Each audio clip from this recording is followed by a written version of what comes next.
Bismillahirrahmanirrahim.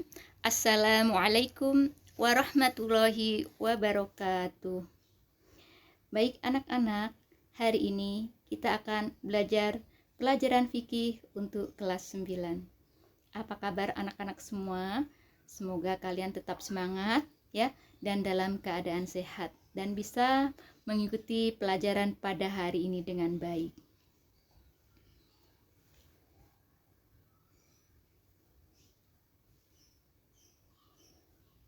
Pada hari ini, kompetensi dasar yang akan kita pelajari adalah KD 3.1, yaitu memahami ketentuan menyembelih binatang.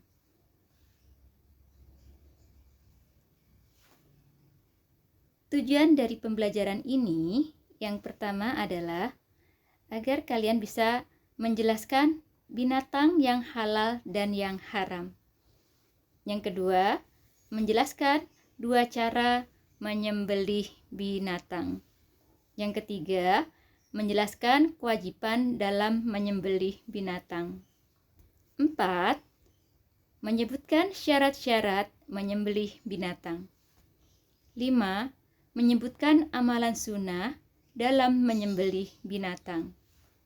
6. Menyebutkan hal-hal yang makruh dalam menyembelih binatang. 7. Menjelaskan hikmah syariat penyembelihan binatang. Yang kedelapan, yaitu kalian bisa mendemonstrasikan cara menyembelih binatang. Ya, pada hari ini, ya pokok bahasan atau materi yang akan kita pelajari adalah binatang yang halal dan yang haram. Jadi, kita harus bisa membedakan mana binatang yang halal dan binatang yang haram. Jangan sampai binatang yang haram pun kita makan ya. Yang pertama adalah binatang yang halal. Binatang yang halal ini ya ada yang hidup di darat dan ada yang hidup di air ya. Nah, binatang yang hidup di darat diantaranya ada binatang ternak, contohnya kerbau, ya, sapi, ayam, itik, bebek dan sebagainya. Kemudian ada binatang liar ya, bukan binatang ternak. Nah, ini biasanya hidupnya di hutan.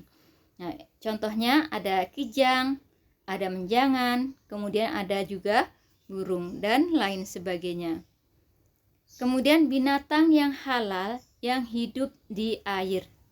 Pada dasarnya ya, semua binatang yang hidup di air, baik air laut maupun air tawar adalah halal hukumnya dalam memakannya, kecuali yang mengandung racun. Mengapa yang mengandung racun itu haram? Karena itu membahayakan bagi kita ya sebagai manusia. Contohnya binatang yang halal ya, ada ikan, ada udang ya, kemudian ada cumi-cumi.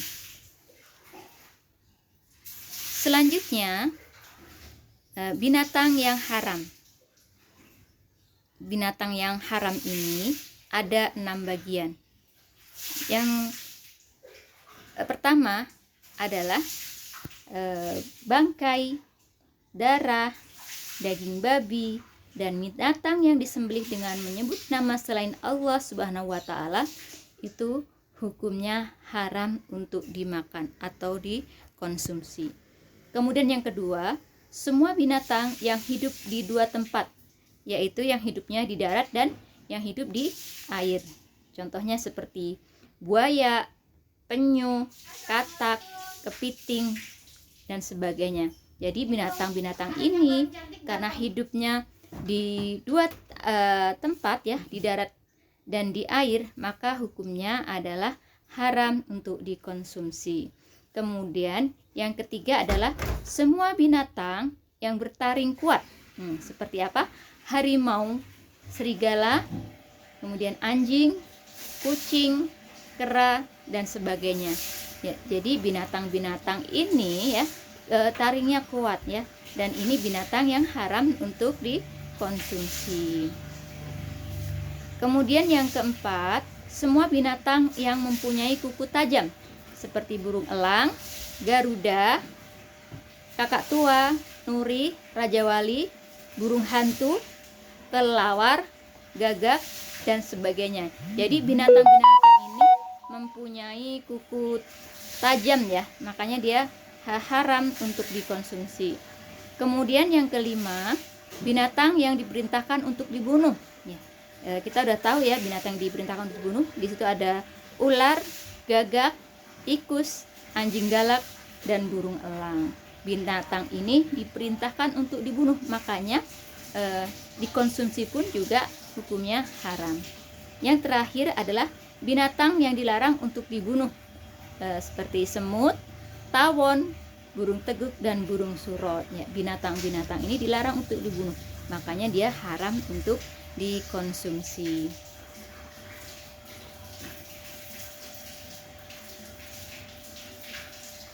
Baik anak-anak, sampai di sini ya materi yang Bu Ika sampaikan. Nanti kalau ada yang kurang paham, kalian bisa tanyakan langsung ke Bu Ika ya, bisa melalui WA ataupun bisa dengan video call ke Bu Ika. Ya, tugas hari ini yang pertama adalah carilah dalil yang menjelaskan tentang binatang yang halal dan yang haram, baik dari Al-Quran maupun hadis. Kemudian tulis dalil tersebut, difoto, dan dikirim ke WA Bu Ika. Nanti tulisan aslinya kalian kumpulkan saat pengambilan LKPD. Demikian materi hari ini yang dapat Bu Ika sampaikan. Kurang dan lebihnya Bu Ika mohon maaf. Mudah-mudahan kalian bisa mempelajari dan memahami, dan tetap semangat untuk belajar. Dan Bu Ika akhiri, wassalamualaikum warahmatullahi wabarakatuh.